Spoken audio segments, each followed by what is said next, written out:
泽连斯基的希望彻底破灭了。这28条投降书一出，前一秒还在大喊绝不背叛乌克兰的他，下一秒可能就得一边滑跪一边笑着说：“我割地，我裁军，我答应不加入北约了。”乌东4州以后都姓俄。最后还不忘感谢特朗普总统的斡旋，这简直是杀人诛心。这究竟是怎么个事儿呢？将时间拉回到上周的11月18号，这天，美国媒体 Axios 突然爆出一记猛料，称特朗普团队和俄罗斯方面在迈阿密的一间密室里共同敲定了一份包含28项条款的终战方案。紧接着，更劲爆的消息来了，对于这份28条和平协议，特朗普给泽连斯基定下了最终期限，必须在感恩节前给签了，否则美国将在11月27号切断所有对乌的武器运输和情报支持。一时间，很多人都以为持续了快4年的俄乌战争终于要在这一周画上句号了。但是事情哪有这么简单？就在这短短的几天里，局势发生了过山车般的反转。先是克里姆林宫那边含糊其辞，紧接着方案全文泄露，乌克兰和欧洲直接炸锅，骂声一片。为了平息怒火，这所谓的28条又被迫在日内瓦回炉重造，筛改成了现在的19点框架。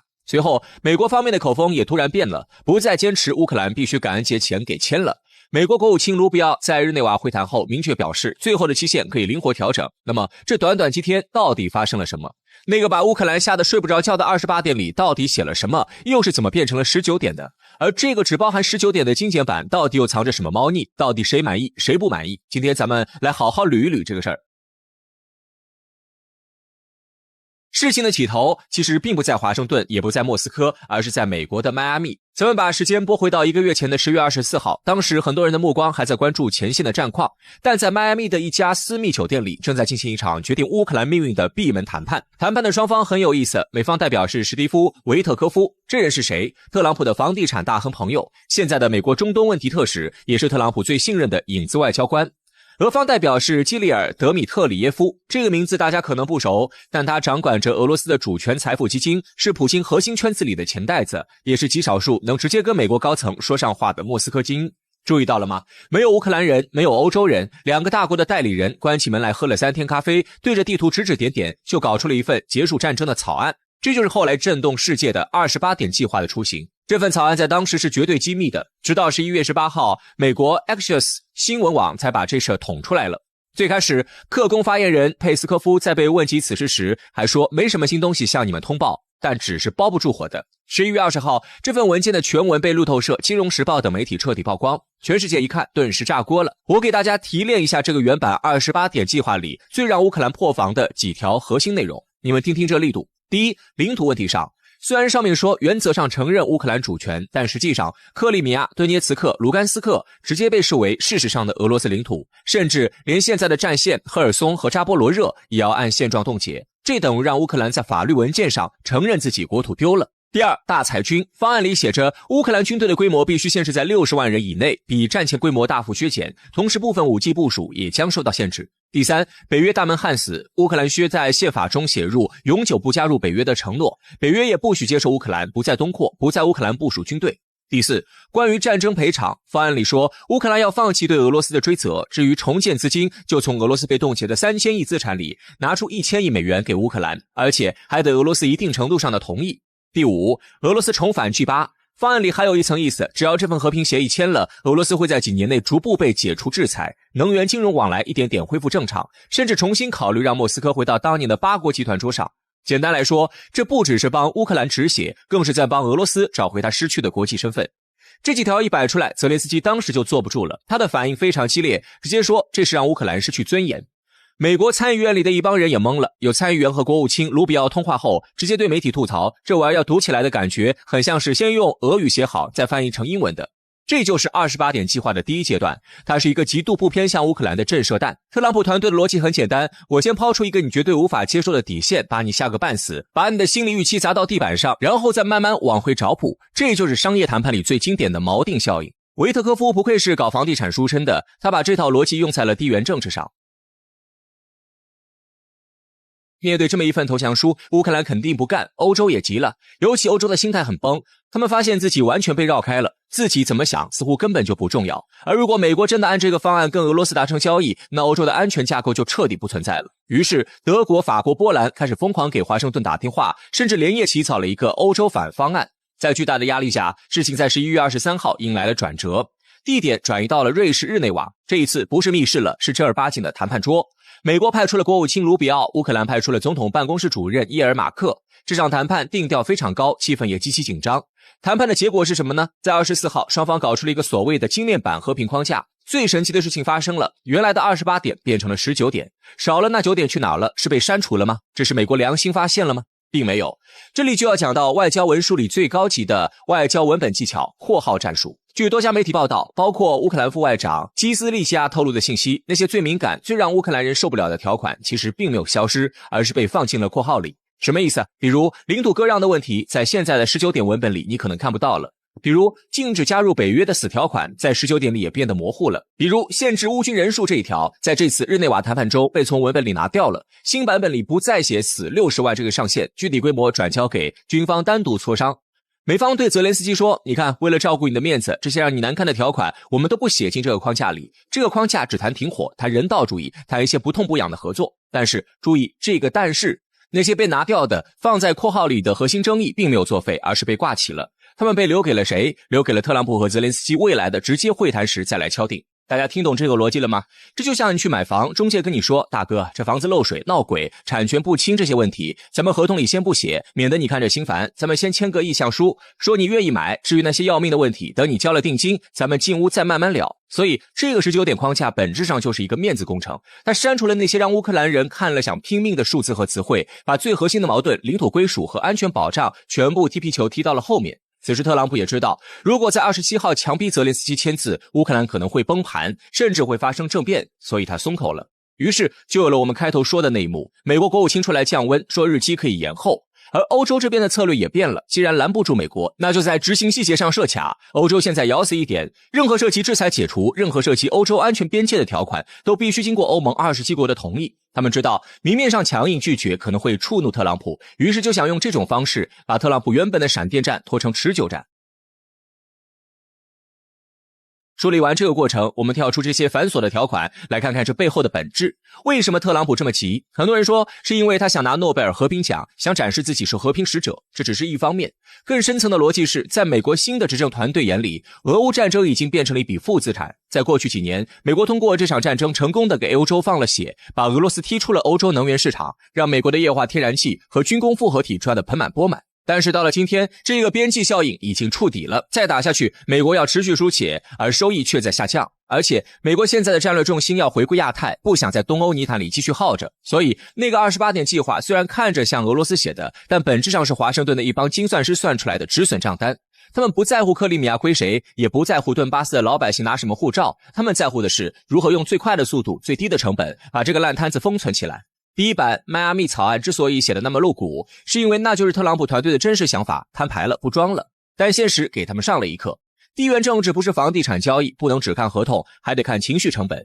泽连斯基的尊严，乌克兰民族主义者的怒火，欧洲盟友的恐慌，这些都是必须计算进去的阻力，所以才有了这一周的回炉重造。从28点到19点变得不是实质，是包装。那些被括号括起来的领土和主权问题，才是这个国家命运的全部。而现在决定权已经不在基辅手里了。看完这7天的闹剧，咱们最后来做个复盘和预测。很多人可能会好奇，27号之后俄乌战争会不会就此终结？截止25号小编写这篇稿时，我的判断是短期内可能性很小。为什么？因为美俄乌三方的核心利益在根本上是互斥的，是无法调和的。你看那个从28点删到19点的过程，删掉的是什么？都是实质性内容，剩下的都是什么？都是些人道主义通道、核设施安全之类的边缘问题。真正的死结，乌克兰到底能不能加入北约？俄罗斯占领的那4个州到底归谁？这些问题一个都没解决，只是被藏进了括号里。只要这些问题不解决，任何签字的纸都不过是一张废纸。所谓的和平计划大概率会演变成一个长期停火谈判架构，也就是枪可能还会响，炮可能还会打，但规模会控制。双方一边在前线僵持着，一边在日内瓦的屋子里磨嘴皮子。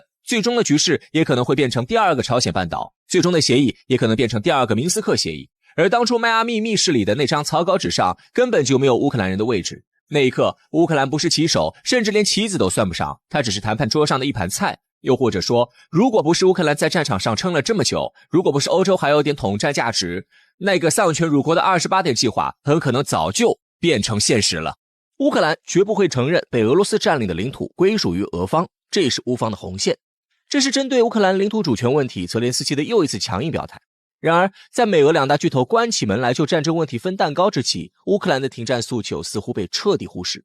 在两国庞大利益诉求面前，克里米亚或将成为乌克兰必须断舍离的筹码。2025年3月的国际政治舞台正上演着一场牵动全球神经的博弈。自特朗普重返白宫后，华盛顿与莫斯科之间的秘密沟通渠道骤然升温。据《华尔街日报》披露，去年3个月内，美俄高层通过瑞士伯尔尼、阿联酋阿布扎比和芬兰赫尔辛基3地进行了至少6轮闭门谈判。这场被外界称为25世纪版雅尔塔会议的对话，核心目标是为持续4年的俄乌战争画上休止符，但双方立场的鸿沟仍如东欧平原般辽阔。根本原因在于美俄这两大战争的真正主导方对利益有着不可退让的诉求。美方的谈判诉求呈现鲜明的特朗普特色。尽管特朗普在竞选时承诺24小时内结束战争，但真正坐上谈判桌后，其团队立刻展现出商人式的现实考量。知情人士透露，美方现阶段核心诉求有3点。首先是止损式停火。五角大楼2025年度国防评估报告显示，美国对乌军援总额已突破1370亿美元，相当于每天消耗 1.2 架 B-21 突袭者轰炸机。共和党近期公开质疑，我们重建了基辅的地铁系统，但密歇根州的桥梁还在用罗斯福时代的钢筋。这种压力使得特朗普政府将冻结战线作为首要目标，默许俄方控制目前实际占领的 18.7% 的乌克兰领土。美国的次要诉求自然是能源利益置换。随着2024年降低通胀法案修正案通过，美国液化天然气出口量在2025年1月达到创纪录的1260万吨，其中对欧供应占比升至 67%。白宫经济顾问委员会测算，若俄乌达成和平协议，导致欧盟恢复进口俄气，美国能源企业将面临每年240亿美元损失。为此，美方提出分区能源监管方案，承认俄罗斯对黑海油气田的开发权，但要求莫斯科保证乌克兰、敖德萨等港口继续向西方能源公司开放。特朗普政府的最后一点诉求是地缘影响力再平衡。白宫方面表示，可接受俄罗斯在乌克兰东部的特殊利益，但必须确保北约在波兰、罗马尼亚轴心的军事存在不受挑战。这种立场暗含着对后俄乌战争时代的前瞻布局，既通过局部让步换取俄方停止核威慑，又利用北约东翼强化对波罗的海3国的控制。另一边，克里姆林宫的利益诉求则延续着普京式的刚性博弈。尽管俄军自2023年哈尔科夫溃败后转入战略防御，但莫斯科在谈判桌上仍保持着攻势姿态。俄罗斯外交部长拉夫罗夫在3月18号圣彼得堡国际经济论坛上公开表示，要求国际社会承认克里米亚半岛及顿涅茨克、卢甘斯克、扎波罗热、赫尔松4州为俄领土，这相当于将乌克兰 22% 的国土永久划入俄版图。为佐证其主张，俄方出示了4州入俄公投的公证文件。在经济领域，俄方要求解除制裁与债务重组捆绑谈判。根据俄罗斯央行数据，西方冻结的俄海外资产总额约3860亿美元，而俄欠国际债权人的债务存量达4900亿美元。军事领域，俄罗斯同样有自己的要求。俄国防部副部长福明在闭门会议中要求北约承诺3点：停止向乌克兰提供射程超过300公里的导弹系统，将罗马尼亚的陆基宙斯盾反导系统撤离至德国境内，重新审查1997年北约俄罗斯基本协定中关于不在新成员国永久驻军的条款。